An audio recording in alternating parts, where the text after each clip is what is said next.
Hare Krishna.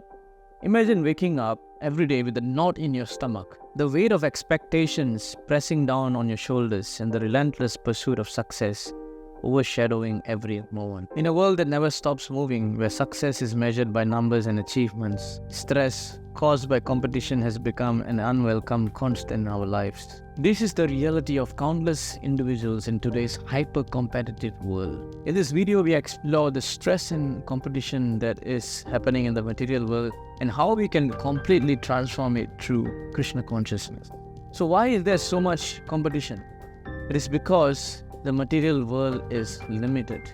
Achieving your goal often directly hampers another's possibility of attaining theirs. In the world of sports, only one team can become the champion while the other team must live with disappointment. Every year we witness millions of students taking exams, but only a small percentage achieve high enough marks to secure a college placement. For example, if someone performs 100 Ashwamedha Yagyas, they become qualified to become the king of heaven. However, there is only one such position and only 1% can attain it. This is why Lord Indra is always trying to disrupt anyone from performing the Ashwamedha Yagya, fearing that he might lose his position. If the king of heaven feels so much stress of losing his position and his throne, how much more people living in the lower planetary system like us would be feeling. Similarly, a Brahmana who strictly follows karma sannyasa for hundreds of lifetimes become qualified for the position of Brahma.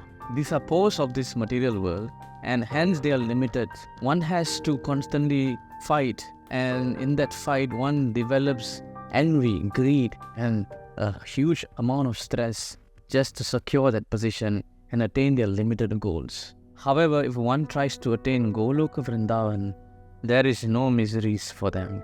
One person's attainment of Goloka Vrindavan does not hamper another's opportunity to attain it, because Goloka is unlimited, it is infinite, it is limitless.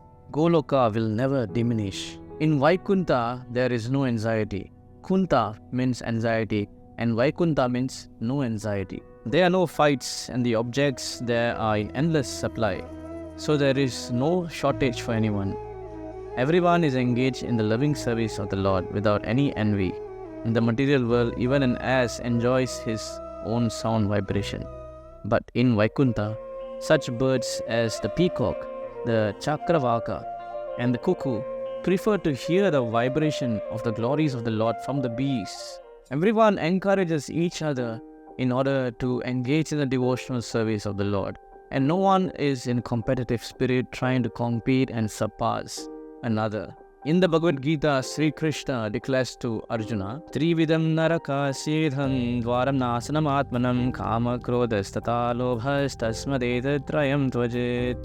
There are three gates leading to this hell: lust, anger and greed.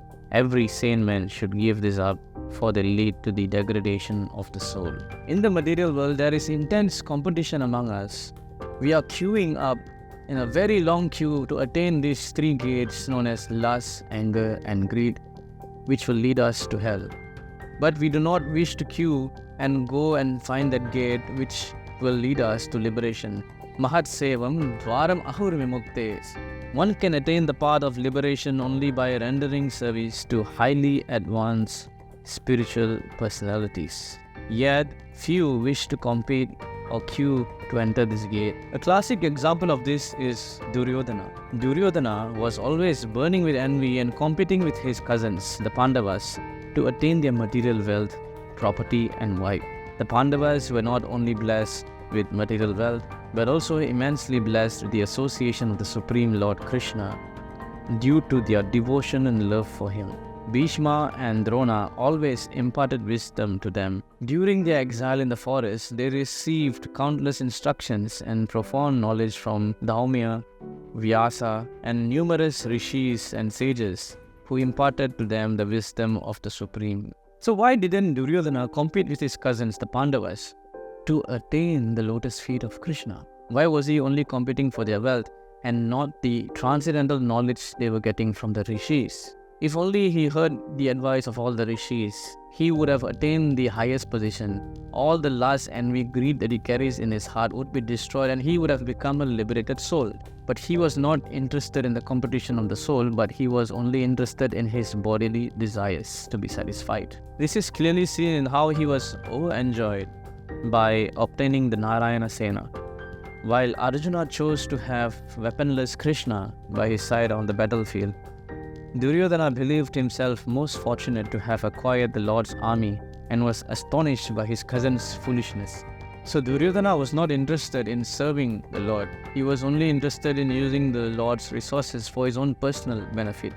In contrast, we see how Arjuna proved himself to be a pure devotee of the Lord by choosing Krishna, who is going to be in the battlefield without any weapons. This is because Arjuna understood a simple fact, and that is, Yatra Yogeshwara Krishna Yatra Partha Dhanurdhara Tatra Sri Vijayo Bhutir Turva Nitir Matir Mama. Wherever there is Krishna, the master of all mystics, and wherever there is Arjuna, the supreme archer, there will also certainly be opulence, victory, extraordinary power, and morality. That is my opinion. Therefore, just Krishna alone was able to bestow victory to the Pandavas, defeating the undefeatable Kaurava army. Whether we choose Krishna or Krishna's material energy reflects on our character. It is very difficult to choose the path of spirituality, and it's very easy to go towards the path of materialism. But taking the path of spirituality, it's what is going to lead us to the greatest success. And taking competition, fighting in competition to attain material prosperity is what is going to get us trapped in this material life. Hence, this is why we experience stress and fear and competition, because we are competing for the limited resources of the body. But if we can understand that we are a Jivatma, part and parcel of the Supreme Soul Krishna, the Paramatma, and we work towards attaining his shelter, then all these fears gets dissipated. Not only that, we attain real eternal peace and bliss by going towards the path of bhakti. In the Ramayana, we see the example of Vishwamitra Muni. Vishwamitra Muni was in constant, fierce competition with Vashishta Rishi, striving to surpass him and attain the status of Brahma Rishi. However, his attempts were repeatedly unsuccessful because they were driven by lust, anger, and greed. Finally, when Vishwamitra attained the position of a Brahma Rishi, he transcended mundane qualities and realized that the Supreme Personality of Godhead was none other than Sri Rama. Despite past disagreements and quarrels with Vashishta, he conveyed the following to Maharaj Dasarath when requesting him to send Rama and Lakshmana with him to the forest to slay the Rakshasas. Aham vedmi mahadmanam Ramam satya parakramam Vashishtopi mahateja eche me tapasishtitaha. I am aware that Rama is the Supreme Soul and that his prowess is true. Even Vashishta of great prowess and all those here situated in austerities also know this. Vashishta Rishi was the person whom Vishwamitra always disagreed with and had competition throughout his life.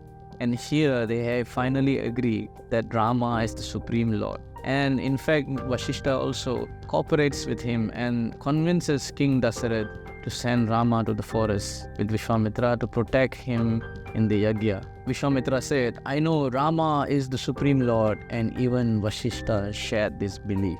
Hence we can see that all competition gets reconciled in the lotus feet of the Lord.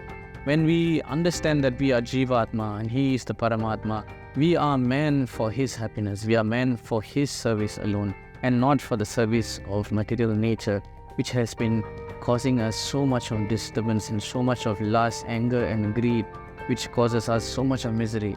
But let me just engage in serving him, then all the competition and stress we get from material nature is completely destroyed. And why not engage in the spiritual competition of attaining Krishna Bhakti? In the Srimad Bhagavatam, we see the following verse.